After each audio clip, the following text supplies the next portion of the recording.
যেখানেই সনাতনের জয় জয়কার সেখানেই যেন গায়ে জ্বালা মমতা বন্দ্যোপাধ্যায়। একসময় অযোধ্যা রাম মন্দিরকে গিমিক বলেছিলেন মমতা বন্দ্যোপাধ্যায়, আর এবার মহাকুম্ভকে মৃত্যুকুম্ভ বলে অপমান করলেন। হিন্দু ধর্মকে অপমান করাটাই যেন অভ্যেসে পরিণত হয়ে গিয়েছে বাংলার মুখ্যমন্ত্রী। জিজ্ঞেস করছিল রাম মন্দির নিয়ে আপনার কি বক্তব্য, ইলেকশনের আগে একটা গিমিক শো করবেন বলে। মহাকুম্ভ আমি নাইবা বললাম, ওটা এখন মৃত্যু কুম্ভ হয়ে গেছে।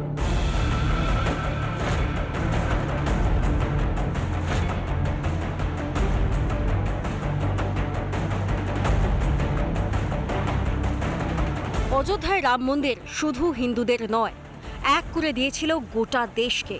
কিন্তু সেই সময়েও রাম মন্দির নিয়ে কিছু লোকের গাত্রদাহ হয়েছিল। তাদের মধ্যে অন্যতম ছিলেন মুখ্যমন্ত্রী মমতা বন্দ্যোপাধ্যায়। কি বলেছিলেন তিনি, শুনে নিন আরেকবার। জিজ্ঞেস করছিল রাম মন্দির নিয়ে আপনার কি বক্তব্য, যেন আর কোনো কাজ নেই, একটাই কাজ।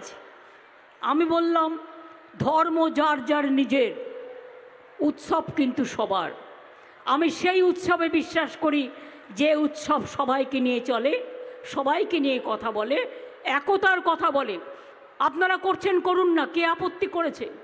আপনারা কোর্টের আন্ডারে করছেন, ইলেকশনের আগে একটা গিমিক শো করবেন বলে। মমতা বন্দ্যোপাধ্যায়ের রাম নামে অ্যালার্জি অবশ্য কারোর অজানা নয়। এবার মহাকুম্ভ নিয়েও তাঁর বিদ্বেষ চাপা থাকলো না। শুনুন বাংলার মুখ্যমন্ত্রী কিভাবে মহাকুম্ভকে অপমান করেছেন। মহাকুম্ভ আমি নাইবা বললাম, ওটা এখন মৃত্যু কুম্ভ হয়ে গেছে, মৃত্যু কূপের মতো। আর সেই জলটা আপনারা দূষিত করেছেন, সব জায়গায় হাইপ তুলে দিয়েছে। সে একবার হয়েছিল না, গণেশ দুধ খাচ্ছে, সব ওখানে স্নান করো, নাহলে পবিত্র হবে না। মহাকুম্ভে কোটি কোটি মানুষের ভিড়। তৃণমূলের সাংসদ গিয়েও পুণ্য স্নান সেরে এসেছেন। কোটি কোটি হিন্দুর ভিড় দেখে মমতা ব্যানার্জির গাত্রদাহ হওয়ারই কথা। কিন্তু মহাকুম্ভের অপমান কি মেনে নেওয়া যায়? আপনি বলেছেন কুম্ভ মেলা ধর্ম করার জন্য নয়, টাকা রোজগার করার জন্য করা হচ্ছে। এত বড় অপরাধ ক্ষমার অযোগ্য। আপনার এই মন্তব্যের খেসারত আপনাকে দিতে হবে। মহাকুম্ভের অপমান নেহি সহেগি হিন্দুস্তান। এত হিন্দু ঐক্যবদ্ধ হলে মমতা ও তাঁদের ইন্ডি জোটকে ভারত মহাসাগরে ছুঁড়ে ফেলতে পারে। এটাই কি জ্বালার কারণ? দুর্ভাগ্যজনকভাবে একটা দুর্ঘটনা ঘটেছে, কিন্তু প্রয়াগরাজে মহাকুম্ভের আয়োজন নিয়ে পুণ্যার্থীদের বিন্দুমাত্র ক্ষোভ নেই। মানব জীবনে একবারই মহাকুম্ভে পুণ্য স্নানের সুযোগ আসবে, আর সেখানেও স্বার্থের রাজনীতি সনাতনকে অপমান করার অধিকার কে দিয়েছে মমতা বন্দ্যোপাধ্যায়কে? রিপাবলিক বাংলা। সংসদীয় আচরণবিধি নিয়ে জ্ঞান দিতে গিয়ে নিজের জালেই জড়ালেন মমতা বন্দ্যোপাধ্যায়। অতীতের উদাহরণ দিয়ে পাল্টা মুখ্যমন্ত্রীকে অপ্রস্তুত করে ফেলেছেন বিরোধী দলনেতা শুভেন্দু অধিকারী।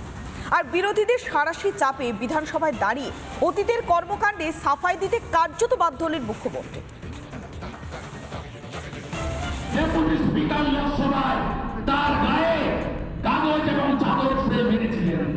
আমি যখন কাগজ ছুঁড়ে ছিঁড়েছিলাম, কারণ হচ্ছে আমি তখন একা ছিলাম।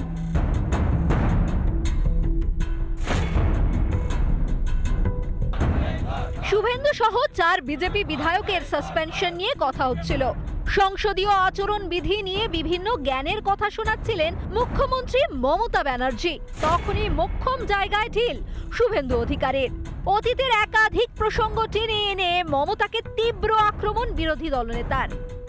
এই মুখ্যমন্ত্রী নভেম্বর মাস 2006 বিধানসভার মেম্বার না হয়েও তিনি এখানে ঢুকে সব আসবাবপত্র ভেঙেছেন। 14 আগস্ট 2005 ডেপুটি স্পিকার লোকসভায় তার গায়ে কাগজ এবং চাদর ছুঁড়ে মেরেছিলেন।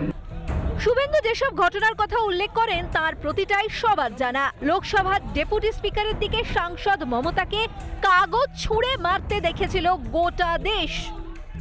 যদিও মুখ্যমন্ত্রী কোনোটারই দায় নিতে নারাজ, উল্টে বিধানসভার অধিবেশনে দাঁড়িয়ে সাফাই দিতে শোনা গেল তাকে। শুনুন, আপনারা কতজন আছেন সংখ্যায়? আমি যখন কাগজ ছুঁড়ে ছিঁড়েছিলাম, কারণ হচ্ছে আমি তখন একা ছিলাম।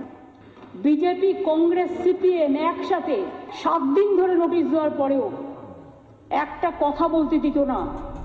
মুখ্যমন্ত্রী যতই অস্বীকার করুন না কেন, বিরোধী থাকাকালীন তিনিও তার দল এমন কিছু উদাহরণ তৈরি করে গিয়েছে যেগুলি এখন হাজার চেষ্টা করেও মোছা অসম্ভব। কিন্তু বিরোধীদের কথা বলার সুযোগ করে দিয়ে শাসক হিসেবে অন্তত সঠিক নজির গড়তে পারছেন কি মমতা? রিপাবলিক বাংলা। শুভেন্দু অধিকারী সহ 4 জন বিধায়কদের সাসপেনশনের বিরুদ্ধে এবার বিক্ষোভে গর্জে উঠলেন বিজেপির বিধায়করা। রাজ্য বিধানসভার ভেতরে যখন ভাষণরত মুখ্যমন্ত্রী, বাইরে তখন চাচা ছোলা ভাষা আক্রমণ করে সরকারকে বিঁধলেন বিরোধী দলনেতা শুভেন্দু অধিকারী। এদিকে মুখ্যমন্ত্রী প্রমাণ করতে চাইলেন তার আমলে কতটা গণতান্ত্রিক রয়েছে পশ্চিমবঙ্গ।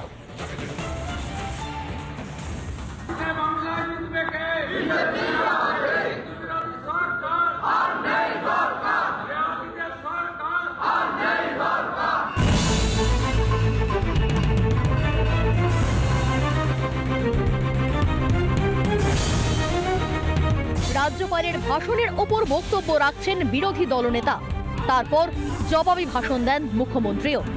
অথচ দশকের পর দশক ধরে চলা এই সংসদীয় রীতিতেই কালির দাগ পড়েছে সোমবার। বিরোধী দলনেতা সহ 4 বিজেপি বিধায়ককে সাসপেন্ড করেছেন স্পিকার। তাই মঙ্গলবার মুখ্যমন্ত্রীর জবাবি ভাষণ কার্যত পরিণত হল শাসক বিরোধীর রাজনৈতিক যুদ্ধক্ষেত্রে। সাসপেনশনকে গণতন্ত্র বিরোধী আখ্যা দিয়ে বিধানসভার বাইরে বিরোধী দলনেতার নেতৃত্বে তুমুল বিক্ষোভ দেখান বিজেপি বিধায়করা। তাদের পরনে ছিল আমি গর্বিত, আমি হিন্দু লেখা টি শার্ট, মাথায় ছিল গেরুয়া পাগড়ি।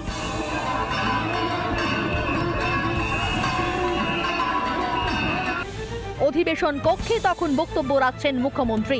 এদিকে বাইরে বিধানসভার দালানে বিদ্রোহী স্লোগান তুলেছেন বিজেপি বিধায়করা।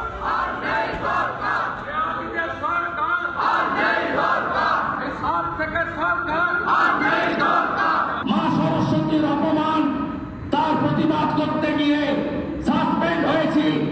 আমাদের এতটুকু দুঃখ নেই। এই বিধানসভাকে কলুষিত করেছেন এই মুখ্যমন্ত্রী।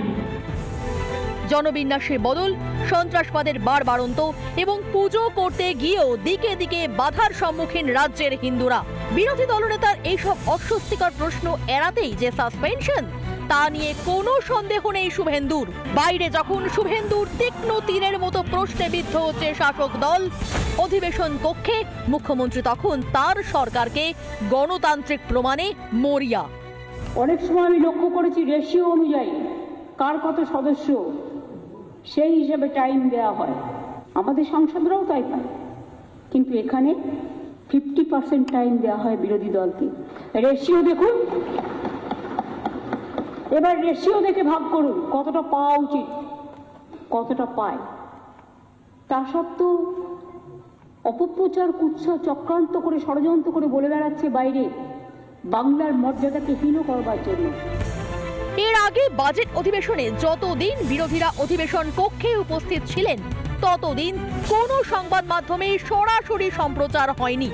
অথচ মঙ্গলবার অধিবেশন কক্ষ বিরোধী শূন্য হতেই মমতার ভাষণ সরাসরি সম্প্রচারিত হলো। বাংলার গণতন্ত্রের এটাই বোধহয় আদর্শ বিজ্ঞাপন। রিপাবলিক বাংলা। নানা ধরনের কন্টেন্ট দেখার জন্য লাইক করুন, শেয়ার করুন আমাদের ফেসবুক পেজ, সাবস্ক্রাইব করুন আমাদের ইউটিউব চ্যানেল। পাশাপাশি অন্যান্য ব্রেকিং নিউজের জন্য অবশ্যই চোখ রাখুন রিপাবলিক বাংলায়।